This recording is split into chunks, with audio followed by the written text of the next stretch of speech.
Butterscotch chocobar எப்படி பண்ணுறதுன்னு பார்க்கலாமா?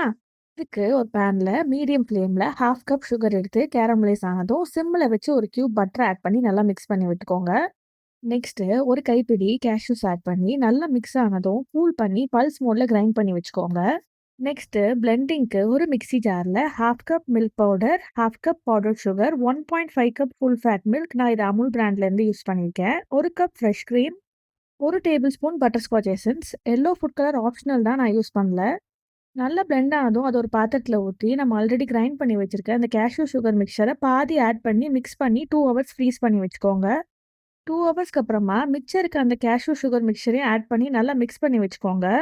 இன்னைக்கு நம்ம ஐஸ்கிரீம் பண்ணுறதுக்கு இந்த மோல் தான் யூஸ் பண்ண போகிறோம். ஸோ இதோட மெட்டீரியல் வந்து பார்த்தீங்கன்னா சிலிகான். இது கூடயே உங்களுக்கு ஐஸ்கிரீம் ஸ்டிக்ஸும் வந்துடும். ஆக்சுவலி நான் அதை தப்பாக ப்ளேஸ் பண்ணிட்டேன். நீங்கள் கரெக்டாக ப்ளேஸ் பண்ணிக்கோங்க. நம்ம ஆல்ரெடி ரெடி பண்ணி வச்சிருக்க மிக்சரை இதில் போர் பண்ணி 6 to 8 ஹவர்ஸ் இல்லைனா ஓவர் நைட் வந்து நம்ம ஃப்ரீஸ் பண்ணணும். நெக்ஸ்ட்டு நான் ஆல்ரெடி டார்க் சாக்லேட்டை டபுள் பாயிலிங் மெத்தடில் இந்த மாதிரி மெல்ட் பண்ணி வச்சுருக்கேன். அண்ட் டாப்பிங்ஸ்க்கு கொஞ்சம் பாதாம் எடுத்திருக்கேன். மெல்ட் பண்ண டார்க் சாக்லேட்டை ஒரு கிளாஸில் ஊற்றி வச்சுட்டு ஐஸ்கிரீம் மோல்டை வெளியே எடுத்து ஒரு 2 மினிட்ஸ் ரெஸ்ட் பண்ணிவிட்டு டீமோல்ட் பண்ணி எடுத்திங்கன்னா ஐஸ்கிரீம் பக்காவாக வந்துடும். இந்த ஐஸ்கிரீமை நம்ம ஆல்ரெடி மெல்ட் பண்ணி வச்சுருக்க டார்க் சாக்லேட்டில் நல்லா கோட் பண்ணி வெளியே எடுத்து மேலே கொஞ்சம் டாப்பிங்ஸ்க்கு பாதாம் தூவி விட்டிங்கன்னா பட்டர்ஸ்காட்ச் சாக்கோபார் ரெடி. ஸோ ஃபைனலாக பார்க்க இப்படி தான் இருந்துச்சு. ஆக்சுவலி எந்த ஒரு சாக்லேட் கோட்டிங்குமே இல்லாமல் இதை ப்ளைனாக சாப்பிடவே ரொம்ப சூப்பராக இருக்கும்.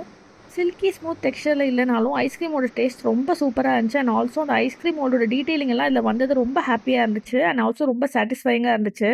ஸோ உங்களுக்கு இந்த ஐஸ்கிரீமோட டீட்டெயில் ரெசிபி வேணும்னா கமெண்ட் பண்ணுங்கள். அண்ட் இந்த மாதிரி நிறைய வீடியோஸ் பார்க்க ஃபாலோ அண்ட் சப்ஸ்கிரைப் பண்ணுங்கள். தேங்க்யூ.